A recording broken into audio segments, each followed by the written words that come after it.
آج ہم ایک بہت ہی بنیادی لیکن گہرے سوال پہ بات کرنے جا رہے ہیں۔ ایک ایسا سوال جس نے صدیوں سے بڑے بڑے مفکرین کو بھی پریشان کیا ہے کہ کیا واقعی کوئی ایسی مستقل، ایسی پرماننٹ ویلیوز ہیں جن پر ہم ایک انسانی معاشرے کی بنیاد رکھ سکتے ہیں؟ چلیے اس پر غور کرتے ہیں۔ بسم اللہ الرحمن الرحیم۔ السلام علیکم۔ آج ہم جس موضوع پر گفتگو کر رہے ہیں اس کا ماخذ ہے علامہ غلام احمد پرویز صاحب کی کتاب اسلام ایک چیلنج مذہب کو۔ اس کتاب کے اندر ہم اس کے 14ویں باب سیاسی نظام اور اس کے بھی پہلے حصے یعنی انسان کے بنائے ہوئے نظام کے 15ویں ٹاپک مستقل اقدار کی تلاش کو سمجھنے کی کوشش کریں گے۔ ہم سب اکثر سنتے ہیں انیلینیبل ہیومن رائٹس یعنی ناقابل تنسیخ حقوق کے بارے میں، لیکن کبھی سوچا ہے کہ کیا یہ تصور واقعی اتنا مضبوط ہے جتنا ہم سمجھتے ہیں، یا پھر یہ صرف ایک کمزور سا بے بنیاد سا خیال ہے؟ کتاب کے مطابق بات یہ ہے کہ جو شروع میں انسانی حقوق کے اعلانوں پر ایک جوش و خروش تھا نا، وہ اب ٹھنڈا پڑ چکا ہے۔ کیوں؟ کیونکہ یہ جو عقیدہ ہے کہ انسان کے پاس کچھ ایسے حقوق ہیں جنہیں کوئی چھین نہیں سکتا، دراصل اس کی کوئی ٹھوس بنیاد ہی نظر نہیں آتی۔ تو آخر اگر انسانی حقوق کا تصور اتنا کمزور ہے تو سوال یہ پیدا ہوتا ہے کہ اس مسئلے کی جڑ کیا ہے؟ کہاں سے شروع ہو رہی ہے یہ گڑبڑ؟ دیکھیے، یہاں سب سے اہم نقطہ یہ ہے، جب تک لوگوں کے پاس زندگی کے بارے میں کوئی کامن فلسفی، کوئی ایک جیسا نظام اقدار نہ ہونا، تب تک یہ حقوق کا پورا کانسیپٹ ہی بے معنی ہو جاتا ہے۔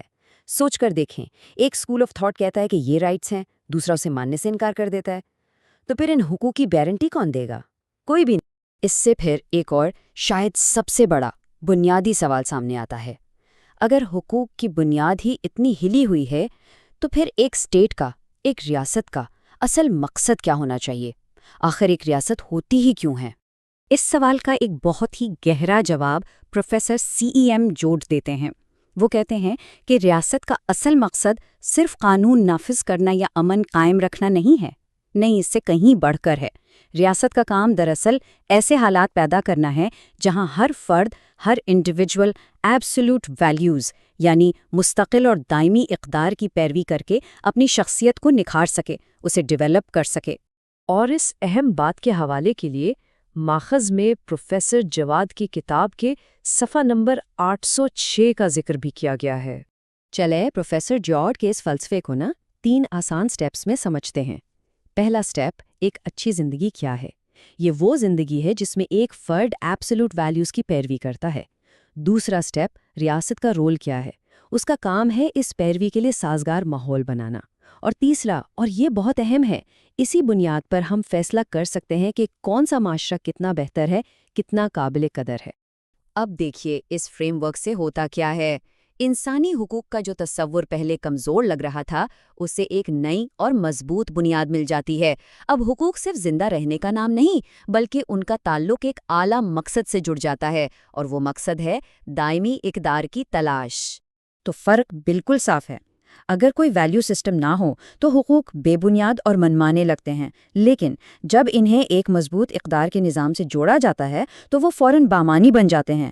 ان کا مقصد ایک اعلیٰ نصب العین کا حصول بن جاتا ہے۔ تو اس ساری بحث کا نتیجہ کیا نکلا؟ منطقی نتیجہ یہی ہے کہ ہمارا سب سے پہلا اور سب سے ضروری کام یہ طے کرنا ہے کہ وہ ایبسولوٹ، وہ پرماننٹ ویلیوز آخر ہیں کیا۔ جب ہم یہ طے کر لیں گے تبھی تو ریاست ان کے حصول کے لیے ماحول بنا سکے گی۔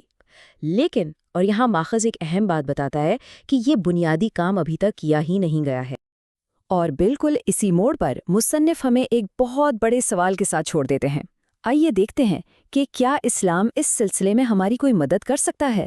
کیا انسانیت کے اس بنیادی مسئلے کا حل اسلام کے پاس موجود ہے؟ تو ہم نے دیکھا کہ کس طرح انسانی حقوق کا پورا تصور ایک مضبوط اخلاقی بنیاد کا محتاج ہے، اور اسی اہم نقطے کے ساتھ آج کا ہمارا یہ موضوع اختتام کو پہنچتا ہے۔ اگلے موضوع کے ساتھ پھر حاضر ہوں گے۔ اللہ حافظ۔